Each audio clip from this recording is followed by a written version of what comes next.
Hello जी, good morning. Very very good morning. Sunday का morning है। आज के वीडियो में ना मैं आप लोगों को, जिन लोगों को प्राइस एक्शन अच्छे से समझ में नहीं आता है, उन लोगों को एक बेसिक सा तरीका सिखाऊंगा कि डे टाइम फ्रेम पर क्या ट्रेंड चल रहा है, उसको कैसे आइडेंटिफाई करें, है ना। उस चीज को मैं थोड़ा सा सरल तरीके से समझाने की कोशिश करूंगा।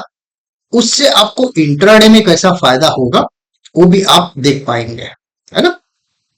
ये है अपना निफ्टी का चार्ट। और निफ्टी का चार्ट जो है अपना 1 डे के टाइम फ्रेम पर, है ना। इसको थोड़ा सा बड़ा कर देता हूं। हाँ, अच्छा। तो ये है अपना 1 डे का टाइम फ्रेम पर। तो जिन लोगों को प्राइस एक्शन मालूम है, तो वो लोग क्या करेंगे नॉर्मली, इसको समझ लीजिए एक हॉरिजॉन्टल लाइन यहां पर ड्रॉ करेंगे, क्योंकि ये स्विंग हाई है। ठीक है। उसके नीचे का और एक स्विंग है, यहां पर है ना। तो अगर आप देखेंगे, हमने दो स्विंग हाई का मार्क कर लिया है। एक स्विंग जो है यहां पर है, दूसरा स्विंग जो है यहां पर है। हमने क्या बात की थी पिछले, अगर वीकली एनालिसिस का वीडियो देखेंगे, ये जो लेवल है, इस लेवल के ऊपर जो है, ये दो कैंडल ऊपर क्लोज हो गए थे। दो कैंडल ऊपर क्लोज होना जरूरी था, जिससे हमें यहां पर डे टाइम फ्रेम पर एमएसएस हो गया है। ये हमने बात किया था। मार्केट का स्ट्रक्चर शिफ्ट हो गया है बेरिशनेस से बुलिश साइड के लिए, राइट। लेकिन अगर आप इस कैंडल को देखेंगे, ये जो लाल वाला इतना बड़ा रेड कैंडल हो गया है, ये किस वजह से हो गया? यूएस की जो बम्बार्डमेंट थी ईरान पर, वो फिर रेज्यूम हो गया। ऑलमोस्ट करीबन 80 जगह पर जो है उन्होंने फिर बम्बार्डमेंट की ईरान में। और स्ट्रेट ऑफ हॉर्मोज का जो है फिर ब्लॉकेज हो गया। और करीबन $70 जो था क्रूड ऑयल का प्राइस, वो चढ़कर जो है आ गया करीबन 75 के पास।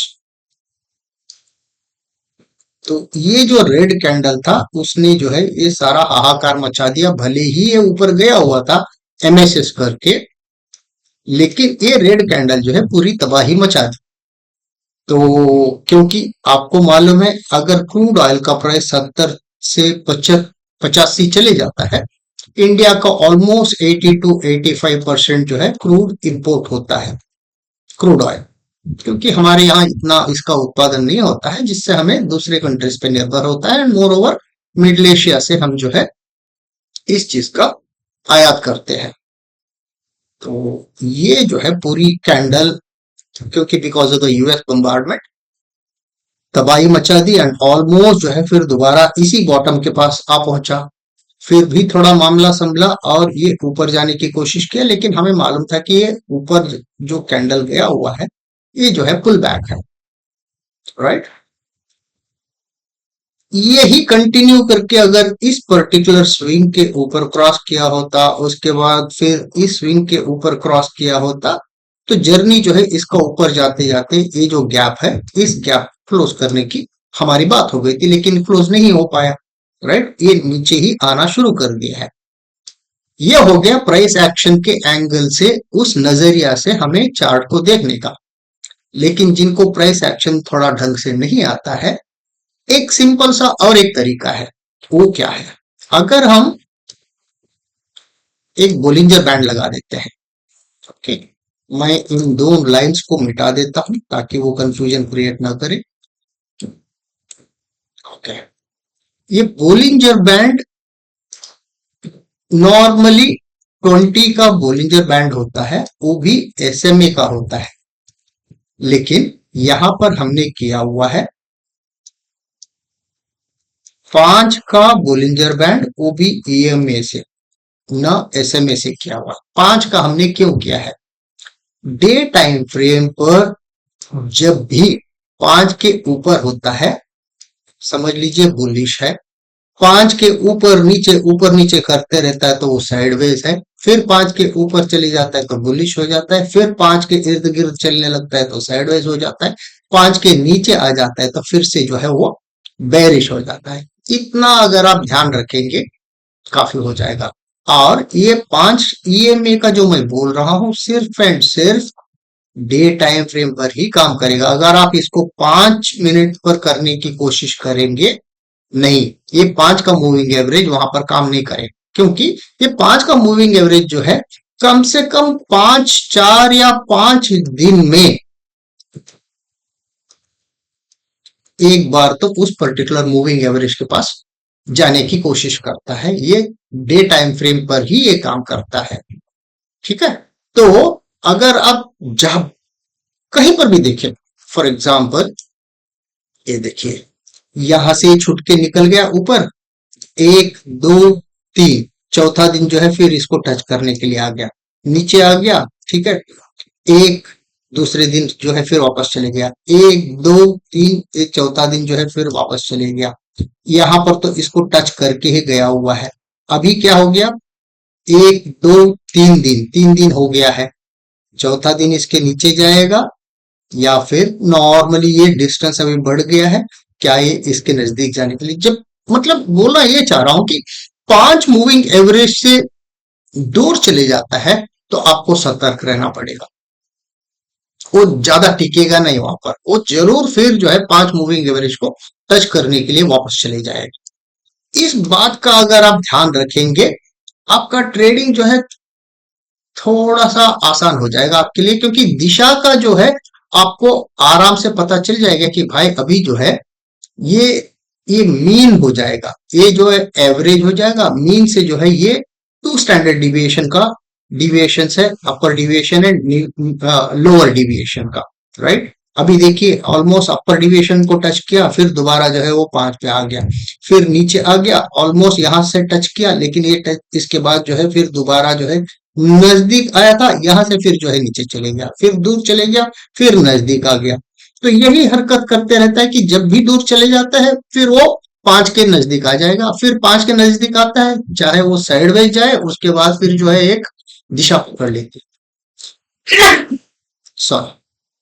तो ये हमें ऑब्जर्व करना पड़ेगा। अगर आप जो है समझ लीजिए यहाँ पर ट्रेड कर रहे हैं, आपको पता नहीं ये ऊपर जाएगा कि नीचे जाएगा, तो सिर्फ और सिर्फ आपको क्या करना पड़ेगा, ये जो लाल वाली है इसके नीचे अगर आप एक लाइन डाल दोगे, आपको पता चलेगा कि ये जो यहाँ से सपोर्ट लेके ये जो विक मार के ऊपर यहाँ तक गया हुआ है, क्या ये ऊपर जाएगा या फिर यहीं से नीचे उतरेगा। अगर आप 5 मिनट पर फिर इसको कन्वर्ट कर लेंगे, कन्वर्ट करने के बाद आपको जो है फिर दोबारा ये इसकी जरूरत नहीं रहेगा, आप बंद कर दो, आप देखोगे ये देखिए जो 5 जो हमने लेवल ड्रॉ किया था ये वाला, ओके, उसी से नीचे आ गया, फिर जो है घूम के उसी से रेजिस्टेंस यहाँ पर लिया हुआ है, राइट।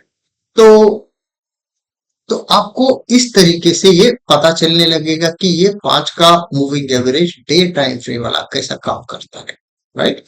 अभी हम क्या करेंगे, आने वाले दिनों में क्या कर सकता है मार्केट, है ना, क्योंकि अपन अभी 5 के नीचे गया हुआ है डे टाइम फ्रेम पर। आप देख सकते हैं कि यहाँ पर 5 के नीचे तो गया हुआ है, लेकिन काफी दूर गया हुआ है, डिस्टेंस भी ज्यादा है अभी। क्या वो उसके नजदीक आएगा या टूट के गिर जाएगा, फिर दोबारा सपोर्ट लेके यहाँ पर जैसा इसको टच करके फिर दोबारा जो है वापस यहाँ पर जो है दोबारा गया हुआ है, क्या वो हरकत करेगा, ये चीज हम देख लेंगे। उसको देखने के लिए हमें जाना पड़ेगा, इसको बंद करना है और 75 मिनट पर हम जाएंगे और हम देखेंगे कि पिवोट्स पे क्या कर रहा है। पिवोट्स पे अगर आप देखेंगे, वीकली पिवोट्स, अगले वीकली पिवोट्स जो है भाई कैंडल के ऊपर ही है और यहाँ पर है, और ये रहेगा आपका 50% वाला लेवल। नॉर्मली 50% को तो टच करता है, आपको भी मालूम है। या वो 50% को टच करके नीचे आ जाएगा, या पहले नीचे गिर के यहाँ पर जो मिड पिवोट आएगा, मिड पिवोट को टच करके फिर जो है ऊपर जाएगा। वो लाइव मार्केट आपको बताएगा। लाइव मार्केट में समवेयर अगर नीचे आता है, मैं इसको इसको एक हफ्ते का ही रखने देता हूँ।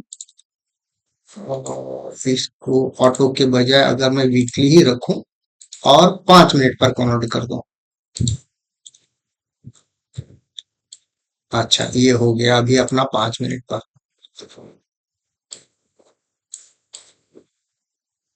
और आपको मिड प्योर कहाँ पर आएगा? मिड प्योर आएगा आपको ऑलमोस्ट, मैं इसको 50% कर दूं। मिड पिवोट आ रहा है यहाँ पर, विच मीन्स मैं इसको मार्क कर लेता हूँ। मिड पिवोट इधर आ रहा है, विच मीन्स दैट यहाँ पर जो स्विंग आया हुआ है,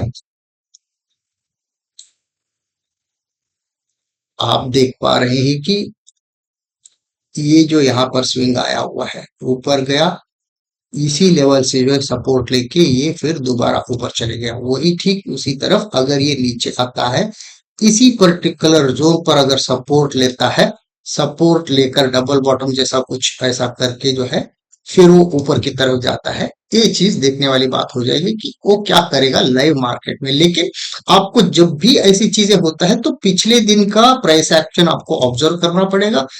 क्या वो यहां से सपोर्ट लेगा, कि ये वाला यहां से सपोर्ट लेगा, या फिर यहीं पर आके सपोर्ट लेगा, ये सारी चीजें लाइव मार्केट ही बता पाएगा, है ना। उन चीजों को देखकर आप जजमेंट ले सकते हैं, और ऊपर का जो सेंट्रल पिवोट हो या फिर आपका ऊपर का 50% लेवल हो, वहां तक का आप आराम से टारगेट ले सकते हैं। Very sorry. ये हो गया अपना निफ्टी का। बैंक निफ्टी क्या कर रहा है, अगर हम इसको बंद कर देते हैं, बैंक निफ्टी को हम देख लें। बैंक निफ्टी को डे टाइम फ्रेम पर एनालाइज कर लेते हैं।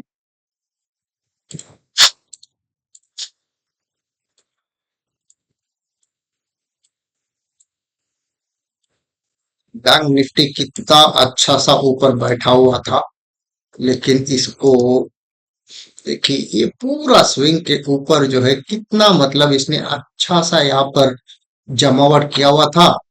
सोच रहे थे कि यहाँ से ऊपर फटेगा और ये जो स्विंग है, ये स्विंग है ना, उसके बाद अल्टीमेटली ये वाले स्विंग्स जो है आ जाएंगे, लेकिन वो हो नहीं पाया और नीचे आ गया। तो नीचे आ गया तो क्या रहेगा फिर, आपने फिर ये वाला स्विंग, ये वाला स्विंग, फिर ये वाला स्विंग, यहीं पर आके वो लैंड हो जाएगा। पहला टारगेट तो अपना ये रहेगा ही। ये कितने पे आ रहा है? पहला स्विंग आ रहा है अपना 750, समझ लीजिए 750 को तो नीचे आया हुआ है। तो एक बार इसको हम वो 5 मिनट वाला 5 का मूविंग एवरेजेस के साथ भी देख लेते हैं। इसको अगर हम ऑन करेंगे, 5 का एवरेज जो है अभी थोड़ा ऊपर हुआ है, तो उसको फिर सपोर्ट लेने के बाद फिर ये नीचे आएगा, क्या करेगा। लेकिन बहरहाल प्राइस एक्शन के एंगल से देखा जाए तो ये जो है आपका फर्स्ट टारगेट तो बनता है, ये आपका बनता है दूसरा टारगेट, ये बनता है आपका तीसरा टारगेट, और ये बनता है आपका चौथा टारगेट। कौन सा? ये वाला। तो 750, 242, फिर 843, फिर 265, ऐसे जो है एक एक एक एक नीचे उतरते आ जाएगा, प्रोवाइडेड ये 5 से रिजेक्शन लेके फिर नीचे आना शुरू कर दे तो। क्योंकि अभी थोड़ा गया हुआ है, अभी 5 ऐसा आ जाएगा, इसको टच करेगा, फिर ये ऊपर जाते फिर ऐसा ऐसा करते जो है ये नीचे की तरफ आएगा। क्या आने वाले क्या दिन क्या करेंगे वो हमें लाइव मार्केट बताएगा, बट फिलहाल जो है ऐसा लगता है कि 5 अभी भी दूर है, 5 को टच करने के लिए एक बार ऊपर जा सकता है। फिर उसके बाद जो गिरने की प्रक्रिया है वो कंटिन्यू हो सकता है। मुझे नहीं लगता कि ये ऊपर ज्यादा टिक पाएगा। देखते हैं, ऊपर टिकेगा तो बहुत ही अच्छा है अपने लिए। और ऊपर की जो हायर हाइस जो है उनको टच करने के लिए फिर जा सकता है। तो इसको मैं निकाल देता हूँ सारे लेवल्स को, और अभी रखता हूँ फिर दोबारा अपना, सॉरी ये वाला, ये अपना रहेगा सेंसेक्स का। सेंसेक्स देख लेते हैं एक बार। सेंसेक्स ने जो है 5 का जो मूविंग एवरेज का जो स्टैंडर्ड डिविएशन है नीचे के 2, उसी से सपोर्ट लेके ऊपर आया हुआ है। एक बार इसको टच कर सकता है, फिर दोबारा उसके बाद जो है इसका लेवल है भाई यहाँ तक, तो फिर आना पड़ेगा। उसके बाद फिर दोबारा नीचे का लेवल है यहाँ पर। तो ये सारे लेवल्स विजिट करने का सारी पॉसिबिलिटीज ये रखता है, क्योंकि ऊपर टिक नहीं पाया। अगर मैं इसको बंद कर दूं, ऊपर टिक नहीं पाया ये। देखिए, हाँ, यहाँ पर अगर मैं इसको ड्रॉ कर दूं, पहला वाला तो यहाँ पर था, ठीक है, ये हो नहीं पाया। दूसरा वाला जो है यहाँ पर था, यहाँ से जो है ये इधर आ गया। देखिए, यहाँ पर भले ही इसने कोशिश किया लेकिन ये हो नहीं पाया है इससे। तो उसके बाद जो है ये बड़ा वाला कैंडल देख सकते हैं आप। फिर ये डबल टॉप करने की कोशिश किया, ये भी डबल टॉप है, ये ट्रिपल टॉप समझ लीजिए। फिर उसके बाद ये नीचे उतर आ गया, नेकलाइन ऑलरेडी टूट गया है। फिर अगला पड़ाव तो आपका ये हो जाएगा, उससे नीचे आता है तो फिर ये हो जाएगा, उससे नीचे आता है तो फिर ये वाला लेवल तो फिर आ जाएगा। नीचे आते आते एक एक लेवल को जो है, जो स्विंग्स है, प्रीवियस स्विंग्स है, उनको टच करके चलते आ जाएगा। लेकिन कब आएगा? धीरे धीरे आएगा, या फिर विथ मोमेंटम के साथ आ जाएगा, वो लाइव मार्केट ही आगे के दिन बता पाएगा, है ना। तो आप इतना 5 मूविंग एवरेज को डे टाइम फ्रेम पर लगाकर आप देख सकते हैं, और उससे आपको अच्छा सा संकेत मिलेगा कि क्या वो 5 से दूर हट गया है या 5 के करीब है। 5 के करीब है तो बिछड़ेगा, 5 से दूर चले जाएगा तो फिर 5 से मिलने के लिए वापस आ जाएगा, है ना। ठीक है जी। तो मंडे फिर मिलेंगे अपन, लाइव मार्केट में क्या होता है हम देख लेंगे, है ना। चलिए, take care and have a great weekend. Bye bye.